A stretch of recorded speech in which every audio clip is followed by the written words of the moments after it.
हरे कृष्ण। जेड़ा तारे हरि ते नाले जोड़े, ऐसा कोई संत मिले। जेड़ा मन दिया बागा मोड़े, ऐसा कोई संत मिले। अर्थात हमारे जीवन में यदि कोई ऐसे संत मिले जो हमें ठाकुर जी से मिलाएं, जो हमें ठाकुर जी के रास्ते पे चलाएं, वो दिन हमारे लिए परम सौभाग्य का दिन होगा। एक भक्त कहता है, जब हम वृंदावन जाएं तो वापस आने के सारे मार्ग बंद होते जाएं।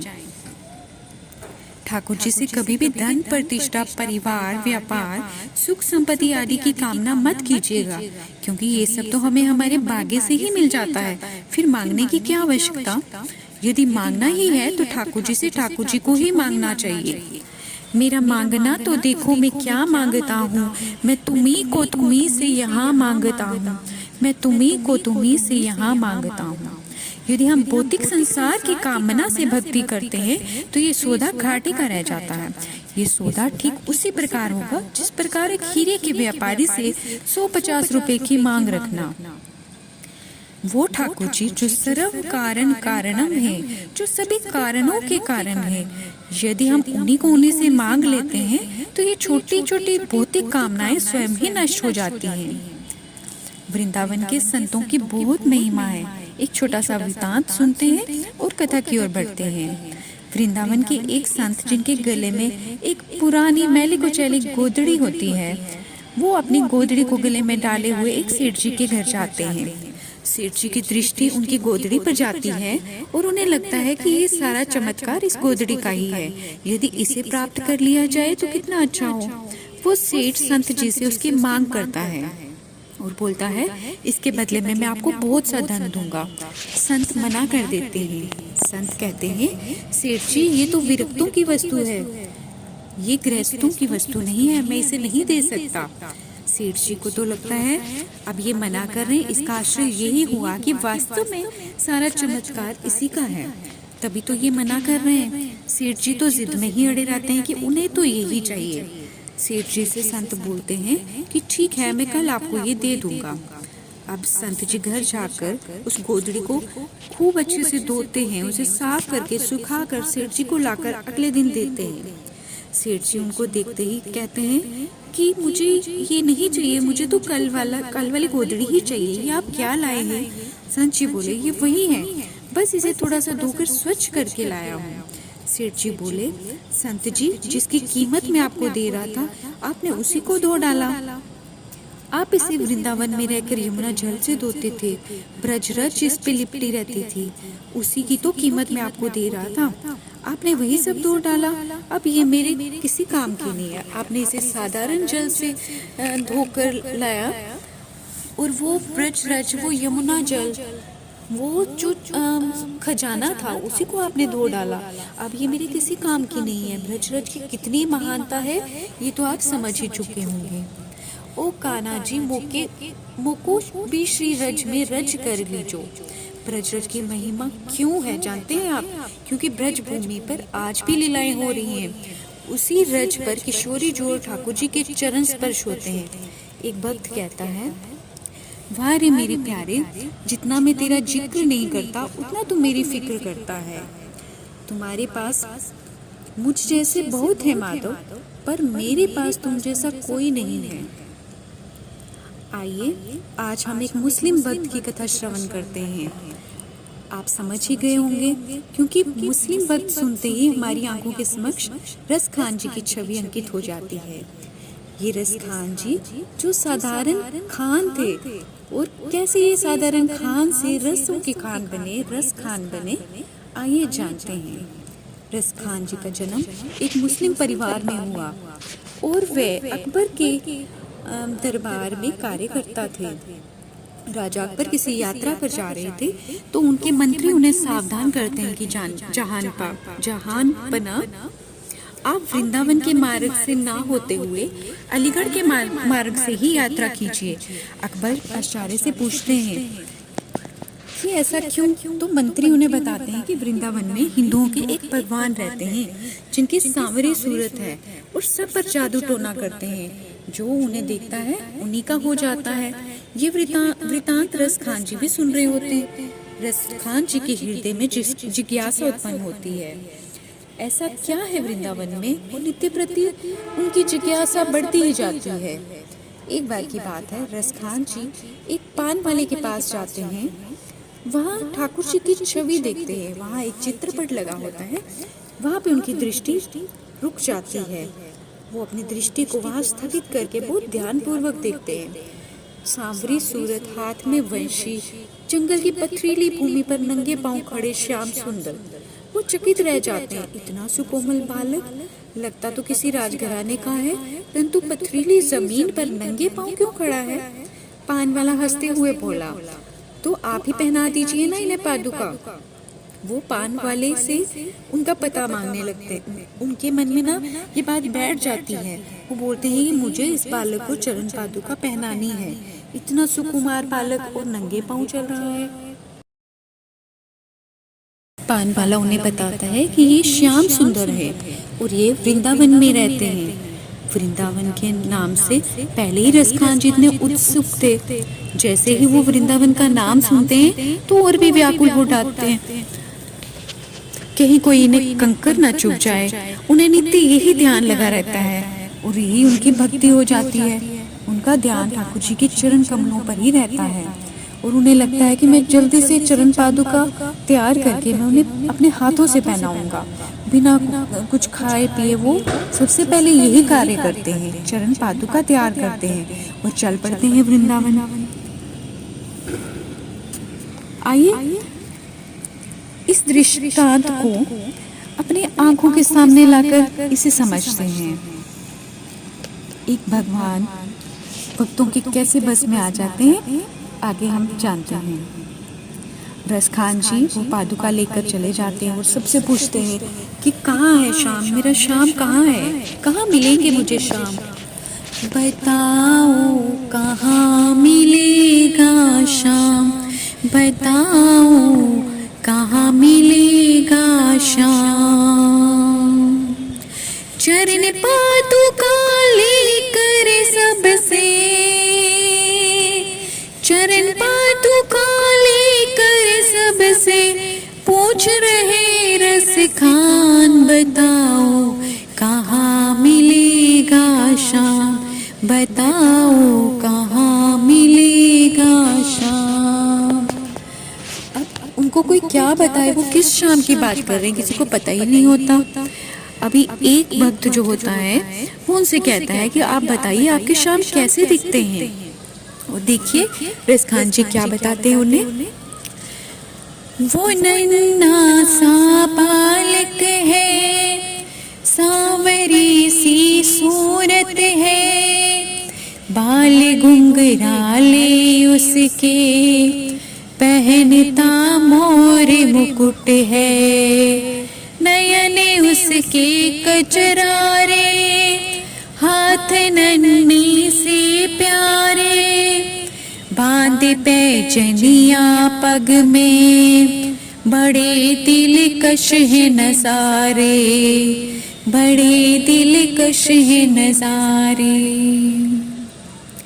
घायल कर देती है दिल को, हो घायल कर देती है दिल को, उसकी एक मुस्कान, बताओ कहाँ मिलेगा श्याम, बताओ कहाँ मिलेगा श्याम? जब वो भक्त ऐसा सुनता है वो समझ आता है कि ये किन की बात कर रहे हैं। अब वो भक्त आगे से कहता है, समझ में आया जिसका पता तू पूछ रहा है, वो है बांके बिहारी जिसे तू ढूंढ रहा है, वो है बांके बिहारी जिसे तू ढूंढ रहा है। कहीं वो श्याम कहाँ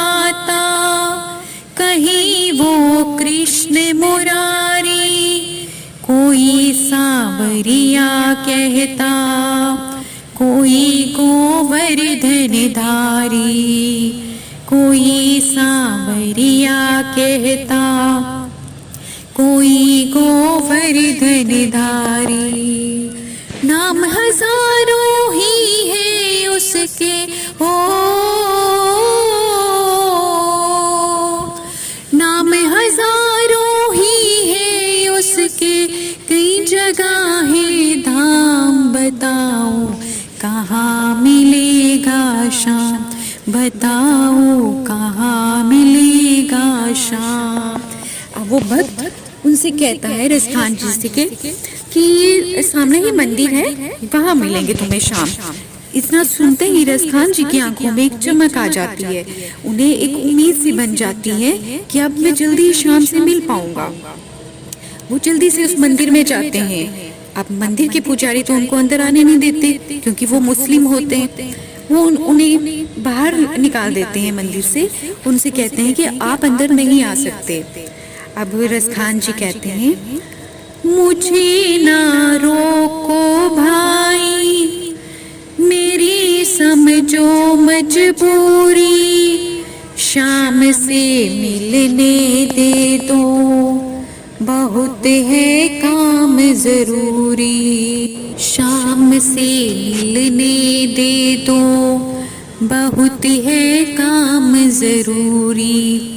सीढ़ियों पे मंदिर की डाल कर अपना डेरा, कभी तो घर के बाहर शाम आएगा मेरा, कभी तो घर के बाहर शाम आएगा मेरा। इंतजार करते करते ही हो, इंतजार करते करते ही सुबह से हो गई शाम। बताओ कहाँ मिलेगा शाम, बताओ कहाँ मिलेगा शाम। अब रसखान जी बिना अन्न जल ग्रहण किए सीढ़ियों पर ही बैठ जाते हैं मंदिर की। उन्हें लगता है कभी तो शाम अपने घर से बाहर आएगा, और वो नित्य ही पुकारते हैं, श्याम आ जाओ, कहीं आपके कोमल पाँव में कांटा न लग जाए, आ जाओ और पादुका ग्रहण करो। तब क्या होता है, बहुत देर तक वो ऐसे ही बैठे रहते हैं। उन्हें कभी घुंघरू की आहट सुनाई देती है रात को, और कभी वंशी की आवाज सुनाई देती है। आगे सुनिए। जाग कर रात बिताई, भोर होने को आई, तभी उसके कानों में कोई आहट सी आई। वो आगे पीछे देखे, वो देखे दाएं बाएं, वो चारों ओर ही देखे, नजर कोई ना आए। वो चारों ओर ही देखे, नजर कोई ना आए। झुकी नजर तो कदमों में ही हो, झुकी नजर तो कदमों में ही बैठा नन्ना शाम। बताओ कहाँ मिलेगा शाम, बताओ कहाँ मिलेगा शाम। चरण पादुका लेकर अब तो, चरण पादुका लेकर अब तो पूछ रहे रसखान, बताओ कहाँ मिलेगा शाम। ठाकुर जी आ जाते हैं उनके सामने।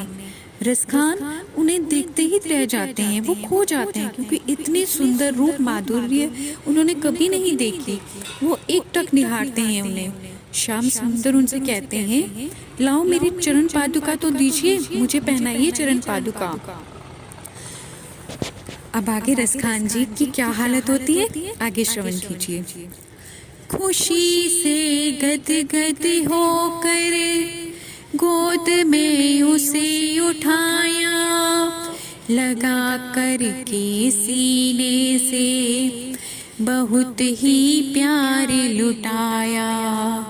पादुका पहनाने को पाँव जैसे ही उठाया, नजारा ऐसा देखा कलेजा मुँह को आया।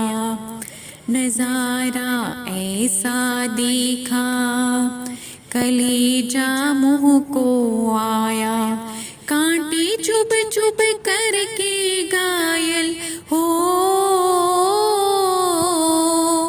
कांटे चुभ चुभ करके घायल हुए थे नन्हे पाँव। बताओ कहाँ मिलेगा शाम, बताओ कहाँ मिलेगा शाम। अब ठाकुर जी रसखान से कहते हैं, खबर देते जो खुद ही तुम्हारे पास में आता, ना इतने छाले पड़ते न चुभता कोई कांटा। छवि जैसी तू मेरी बसा कर दिल में लाया, उसी ही रूप में तुझसे यहाँ में मिलने आया। उसी ही रूप में तुझसे यहाँ में मिलने आया। गोकुल से मैं पैदल आया हो, गोकुल से मैं पैदल आया, तेरे लिए ब्रज धाम भाव के भूखे हैं भगवान, भाव के भूखे हैं भगवान। भक्त बिना ये कुछ भी नहीं है हो, भक्त बिना ये कुछ भी नहीं है। भक्त है इनके प्राण, भाव के भूखे हैं भगवान। शाम की बातें सुनकर कभी वो हुआ दीवाना, कहा मुझको भी दे दो अपने चरणों में ठिकाना।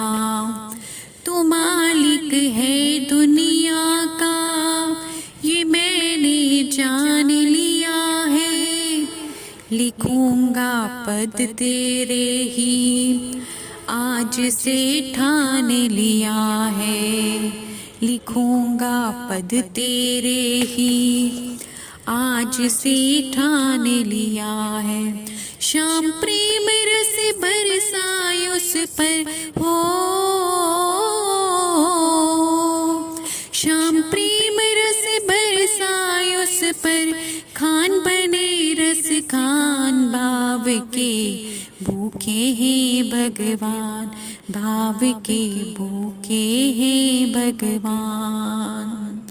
कांटों पर चल कर के रखते हो, कांटों पर चल कर के रखते अपने भगत का मान, भाव के भूखे हैं भगवान, भाव के भूखे हैं भगवान। अब रसखान जी को पता चल जाता है कि यही सारी दुनिया के मालिक हैं और वो अपने सारे जीवन को उनके ऊपर ही समर्पित कर देते हैं और वो ऐसा प्रण लेते हैं कि वो आज से जो भी अपनी काव्य रचना करेंगे उसमें ठाकुर जी के लिए ही लिखेंगे। रसखान जी ने अपनी सभी काव्य रचनाओं में ठाकुर जी की अनेक लीलाओं का वर्णन किया। वृंदावन से वो वापस कभी ना लौटे। रसखान जी ने प्रेम की अविरल धारा का प्रवाह किया और वह एक साधारण खान से रसों की खान अर्थात रस खान कहलाए। उनके काव्य रचनाओं के आधार पर मुझे उनकी कुछ पंक्तियां स्मरण आ रही हैं। मानुष हो तो वही रस खान, बसो मिली गोकुल गाँव के ग्वारन। जो पशु हो तो कहाँ बस में चरो नित नंद की धेनु मंजारन, पाहने हो तो वही गिरी को तो, धर्यो करे छत पुरंदर कारण, जो खग हो तो बसेरो करो मिली, कालिंदी कूल कदम्ब की डारन। अर्थात रसखान जी का भाव इतना ऊंचा था कि वो हमेशा यही चाहते थे कि उन्हें हर जन्म वृंदावन में ही मिले। यदि वो मनुष्य बने तो उन्हें वृंदावन में वास मिले, यदि वो पशु पक्षी भी बने तो भी वृंदावन में ही जन्म पाए, यदि वो एक पत्थर भी बने तो भी वृंदावन में ही बने। उनके लिए, उनके हृदय में वृंदावन के लिए इतना ऊंचा भाव था। उन्होंने अपना सारा जीवन वृंदावन में ही न्यौछावर किया और कहते हैं उनकी मृत्यु भी वृंदावन में ही हुई। आज भी मथुरा जिले के महावन में इनकी समाधि बनाई गई है, आप उनके दर्शन कर सकते हैं। इतने महान भक्त हुए रसखान। ऐसे महान भगत के चरणों में हमारा अनंत कोटि दंडवत प्रणाम। बोलो भक्तवत्सल भगवान की जय।